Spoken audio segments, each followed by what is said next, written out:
కేసీఆర్ రాజకీయ వారసత్వంతో కవిత రాజకీయాల్లోకి వచ్చారు. రాజకీయాల్లో తనకంటూ ప్రత్యేక గుర్తింపు తెచ్చుకుని ముద్ర వేసుకున్నారు. ముఖ్యంగా నిజామాబాద్ ఎంపీగా గెలిచి అందరి దృష్టిని ఆకర్షించారు. గెలిచిన తర్వాత కూడా కేవలం ఒకే పార్లమెంట్ నియోజకవర్గానికి కాకుండా రాష్ట్ర వ్యాప్తంగానూ గుర్తింపు సాధించారు. చాలా సందర్భాల్లోనూ రాష్ట్ర వ్యాప్త పర్యటనలు చేశారు. అందుకే ఆమెకు రాష్ట్ర వ్యాప్తంగా అభిమానులను సంపాదించుకున్నారు.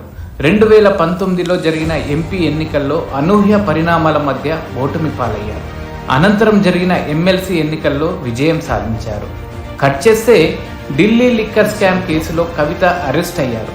సుమారు 5 నెలల పాటు పైగా ఆమె జైల్లోనే ఉండిపోయారు. దాంతో కవిత ఎప్పుడు జైలు నుంచి వస్తుందా అని అభిమానులంతా ఎదురు చూశారు. ఇటీవల ఆమె జైలు నుంచి బయటకు వచ్చారు. వచ్చి కూడా దాదాపు 20 రోజుల పైనే అవుతుంది. కానీ ఇప్పటి వరకు ఆమె ప్రజాక్షేత్రంలోకి రాలేదు. కుటుంబ సభ్యులతో గడుపుతున్నారు. వచ్చి రాగానే కేసీఆర్ని కలుసుకున్న ఆమె కొన్ని రోజుల పాటు అక్కడే ఉండిపోయారు.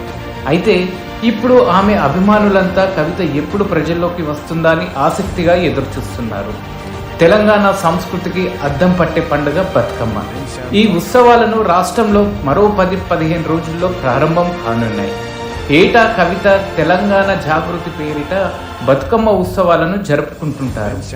కేవలం రాష్ట్రానికి పరిమితం కాకుండా ఇతర దేశాల్లోనూ ఈ పండుగ వైభవాన్ని చాటుకున్నారు.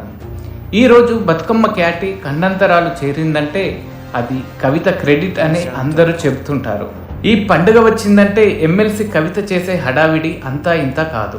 వారం పాటు నిత్యం ఒకే చోట బతుకమ్మలను స్వయంగా పేరుస్తూ వేడుకలను నిర్వహిస్తుంటారు. నేటి తరానికి సంస్కృతిని చాటుతూ పండుగలా జరుపుతారు. అయితే ఈ ఏడాది పండుగల్లో పాల్గొనకుంటే ప్రజల్లో నెగిటివ్ థింక్ వస్తుందనే కోణంలోనూ ఆలోచిస్తున్నట్లు సమాచారం. ఈ నేపథ్యంలోనే ఆమె రాజకీయ పునరాగమనానికి బతుకమ్మే సరైన వేదిక అని పలువురు పేర్కొంటున్నారు.